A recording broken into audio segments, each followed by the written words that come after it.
இந்த alignment complaint எப்படி வருது? நம்ம ஒரு வாட்டி பார்த்துட்டா திரும்ப பார்க்க வேண்டிய வராதா அப்படின்னு கேட்டிங்கன்னா, நண்பர்களே, அலைன்மெண்ட் அப்படிங்கிறது வந்து இப்போ நம்ம பார்த்துட்டோம். இந்த அலைன்மெண்ட் எப்படின்னா, நம்ம ரோட்டில் போகும்போது அந்த அலைன்மெண்ட் செட் பண்ணி விட்டுருவாங்க. நம்ம அந்த வேகத்தடையில் வேகமாக விடுறதாலையோ, இல்லைனா வந்து ஒரு மழை பெஞ்சிட்டு இருக்கும்போது தெரியாமல் கிடங்குல விடுறதுனாலையோ, இல்லைனா திடீர்னு எதிர்பாராமல் வண்டி ஒரு கிடங்குல விழுந்து போகிறதுனாலையோ அந்த அலைன்மெண்ட் வந்து மாற்றம் ஏற்படும். நம்ம வந்து ஒரு குறிப்பிட்ட கிலோமீட்டருக்கு ஒருக்கா நம்ம அலைன்மெண்ட் வந்து செக் பண்ணிக்கிறது வந்து நல்லது.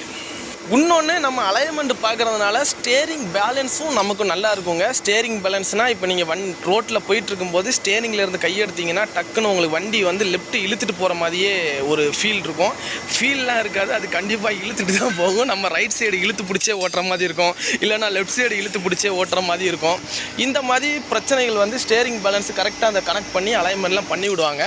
அலைன்மெண்ட்டு இப்போ ஃபால்ட்டு இருக்கா அப்படின்னு வந்து நம்ம வண்டி ஓட்டும் போதே நமக்கு